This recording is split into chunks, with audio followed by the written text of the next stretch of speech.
Hello दोस्त, कितने दिन है पढ़ने के लिए? क्या है खुशखबरी? एनटीपीसी एग्ज़ाम स्टार्ट हो रहा है दिसंबर से। तो कुछ लोग खुशखबरी में हैं, कुछ लोग दुख भरे शब्दों से कह रहे हैं कि इतना जल्दी कैसे पॉसिबल है। हम तो प्रिपरेशन किए ही नहीं। तो अभी 4 दिन सदमे में निकल जाएगा, तो हो जाएगा आपकी 5 दिसंबर। और 3 दिन आपको ट्रेन पकड़ने के लिए टाइम चाहिए। तो अगर इसको जोड़ ले तो हो जाएगा 8 दिसंबर। आपके पास टाइम बचेगा पढ़ने के लिए 20 डे। और 20 डे में आपको ई कॉल लेटर या कह सकते हैं इंटीमेशन ऑफ एग्ज़ाम सिटी 14 दिन 15 10 दिन तक आपको पहले तक आ जाती है। 10 से 14 दिन पहले तक आ जाती है। तो आपको यहाँ प्रेशर और बढ़ने वाला है। यानी आपके पास पढ़ने के लिए टाइम बचा है 20 दिन।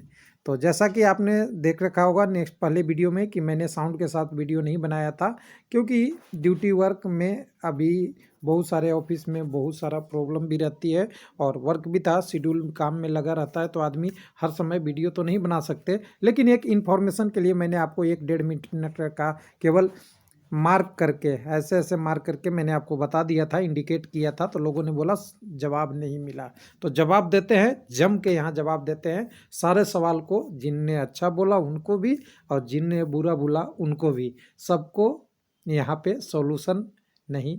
रेलवे का समझना इतना आसान बात नहीं है। कुछ बच्चे होते हैं यूट्यूब पे, अगर सब्सक्राइबर बढ़ जाए तो लगता है उनको को बहुत बड़े हो गए हैं। लेकिन कुछ ऐसे भी होते हैं जो मेहनत करते हैं तो उसको एनालिसिस भी करते हैं। ऐसा नहीं है सब बराबर होते हैं। हाँ, सबको कहने का अधिकार है अपने तरीके से, जैसे बोले। कोई बोल देता है 2020 में होगा, अगले वीडियो में बोल देगा 21 में होगा, अगले वीडियो में बोल देगा 22 में होगा। तो कहीं ना कहीं तो एग्ज़ाम होगा ही, ये तो क्लियर है। या तो 20 में हो जाएगा तभी वो सही है, 21 में होगा तभी, 22 में होगा तभी।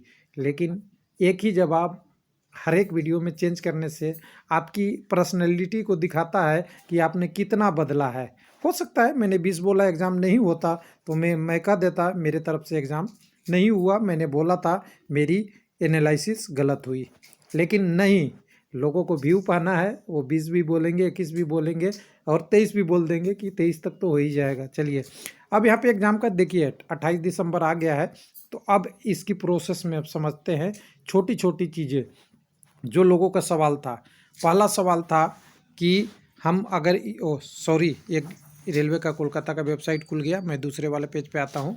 तो सबसे पहला लोगों का सवाल था कि इन्होंने लिखा है कि 1/19 जिसकी एनटीपीसी की बात कर रहे हैं, जो पोस्ट का नाम दिया हुआ है, इनका एग्ज़ाम 28 दिसंबर से शुरू होके मार्च 21 तक होगा।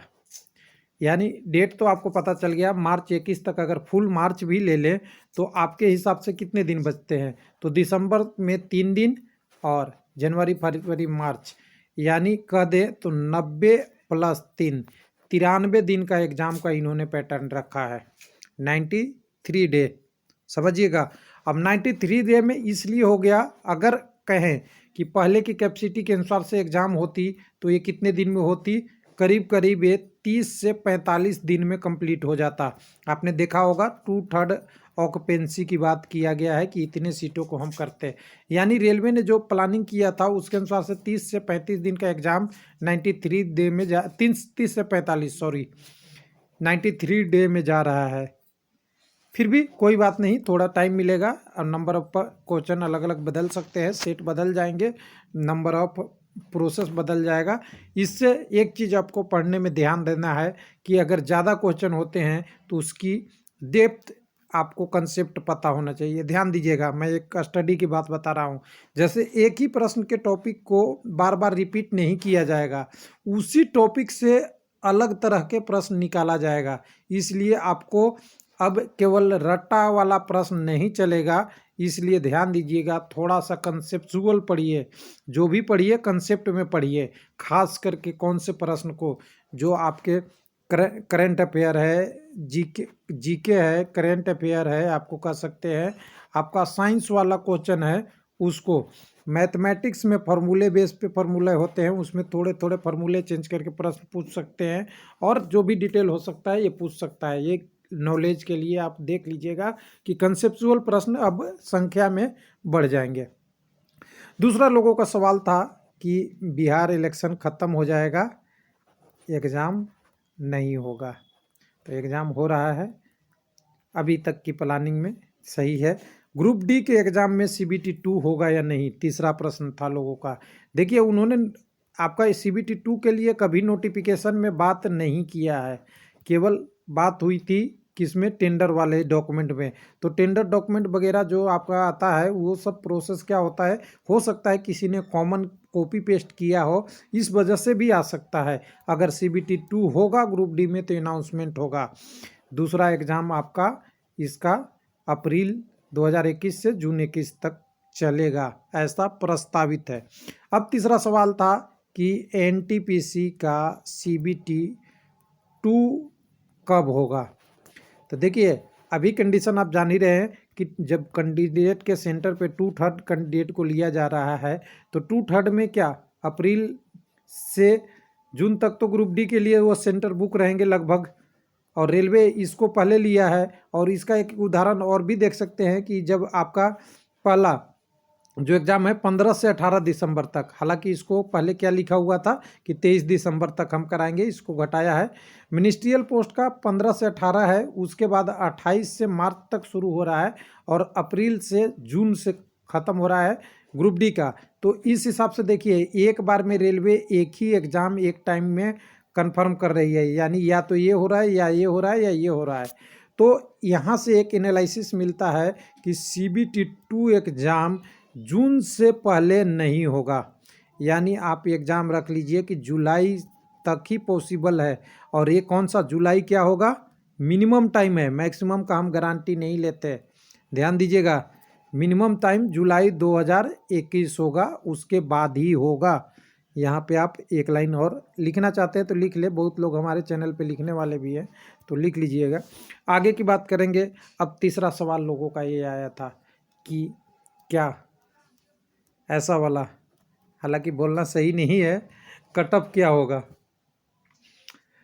तो देखिए, कटअप NTPC के एग्ज़ाम में अब कुल मिला के जितना एक्सपेक्टेड था उससे कम ही होगा, क्योंकि लोगों को प्रिपरेशन, जो एक्चुअल कैंडिडेट हैं उन्होंने तो पढ़ना नहीं छोड़ा, जो जनरल कैंडिडेट थे उन्होंने प्रिपरेशन को छोड़ रखा है।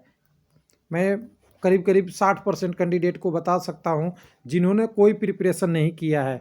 और हमारे चैनल की कम्युनिटी टैब पे चले जाइएगा, मैंने 52 या 53 करंट अफेयर के क्वेश्चन डाले हैं।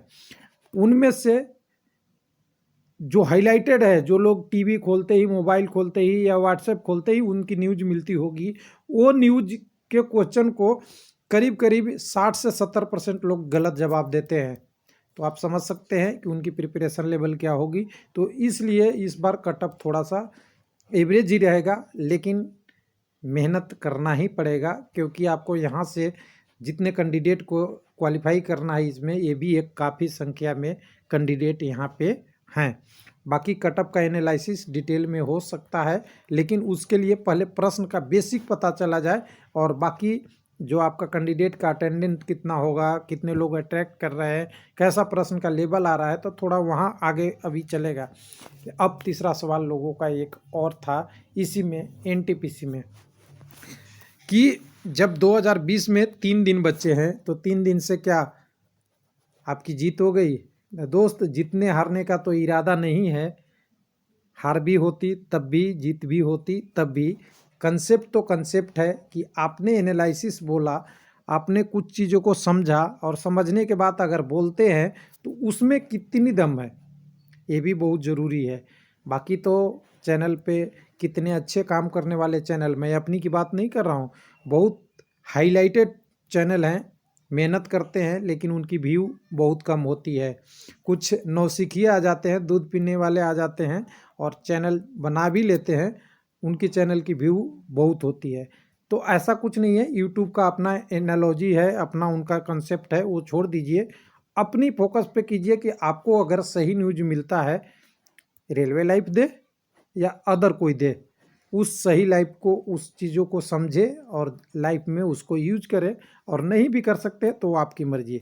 अब तीसरा सवाल लोगों का एक था, इसके बाद तीसरे के बाद पांचवा कहें, ऐसे तो हो गए 10, लेकिन पांचवा की बात कहें तो ग्रुप डी के एग्ज़ाम और एनटीपीसी के एग्ज़ाम में कौन सा एग्ज़ाम अगर एक कैंडिडेट दोनों में भरा है तो उसके लिए बेटर है। देखिए एनटीपीसी और ग्रुप डी की तुलना तो हो नहीं सकती कभी भी, ना जॉब के मामले में, ना आपकी सैलरी के मामले में, ना आपकी पर्सनैलिटी के बारे में। ग्रेजुएट लेवल और 10+2 लेवल और 8 और 10th लेवल पे बहुत डिफरेंस होता है। ध्यान दीजिएगा, बहुत डिफरेंस होता है जब कल्चर में आते हैं, उसकी तुलना नहीं। लेकिन कोई कहता है कि एनटीपीसी में बहुत कंपटीशन है। कैसे कंपटीशन है उसकी बात कर लेंगे हम, क्योंकि एनटीपीसी में 126 करोड़ लोग भरे हैं, पोस्ट की संख्या 35,208 है। सॉरी 100 बोल रहा हूँ मैं। लेकिन यहाँ पे डिफरेंस ये है कि यहाँ पे CBT2 होना है। CBT2 में यहाँ कैंडिडेट 20 गुना जाएंगे। मैं एवरेज ले रहा हूँ, मैं एग्जैक्ट नोटिफिकेशन को इस समय ध्यान नहीं दिया हूँ। 20 गुना जैसा कि मैंने पढ़ा था।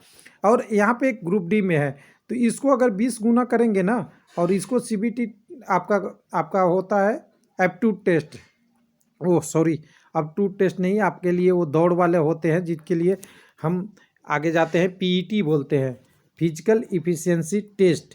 तो PET में जब कैंडिडेट जाते हैं तो ये करीब करीब कितना टाइम्स लेते हैं, जितनी लोग रहते हैं वैकेंसी उसके 3 टाइम्स को लेते हैं। तो यहाँ पे 3 लाख कैंडिडेट करीब जाएंगे 1.5 करोड़ से, और 35 को अगर 20 से गुना कर दीजिएगा ना, तो यहाँ पे देखिए 35 अगर नॉर्मल एक आपके पास है तो यहाँ कैंडिडेटों की संख्या ज़्यादा हो जाएगी। यानी ये नहीं देखिए कि यहाँ पे कैंडिडेट कम है और यहाँ पे ज़्यादा है, दोनों को इसको मल्टीप्लाई करके फैक्टर देखिए और इसकी मल्टीप्लाई फैक्टर करके देखिए, यानी नेक्स्ट स्टेज के लिए, तो आपको पता चल जाएगा कि एनटीपीसी अभी भी सुंदर देखने में लग रहा है। हालांकि यहाँ पे एजुकेशन लेवल अच्छा है इसलिए कंपटीशन अच्छा होगा। यहाँ पे एजुकेशन लेवल सेम वाले सभी लोग नहीं भरते, इसलिए थोड़ा कंपटीशन कम रहता है, ये मेरा मानना है। बाकी एग्ज़ाम में जॉब जो लोग करने जाते हैं वो हर फॉर्म को भर देते हैं, अगर उनको ग्रेजुएट नहीं मिल रहा है तो ग्रुप डी भी भर देते हैं, मैं ऐसा मानता हूं। अब अगले प्रश्न में चलेंगे लोगों का कि क्या आपका क्या कहता है कि दिसंबर में एग्ज़ाम हो गया तो हमारे लिए स्टडी का प्लान क्या होना चाहिए।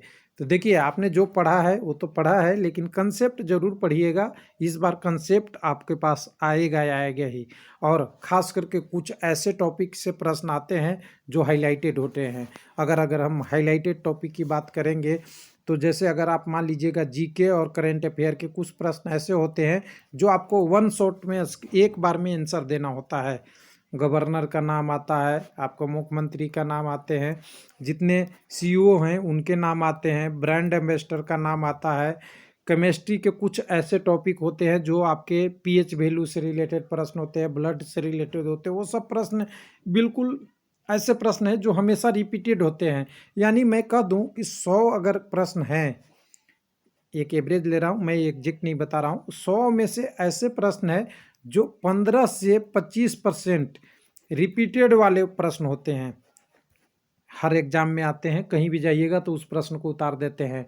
बाकी जो प्रश्न होते हैं आपको 60% जो जनरल होते हैं, कुछ उसको मॉडिफाई करके बना दिया जाता है या कुछ प्रश्न का ऑप्शन चेंज करके बना दिया जाता है, और बाकी जो बचते हैं 10 से 15% वो बिल्कुल हार्ड प्रश्न होते हैं।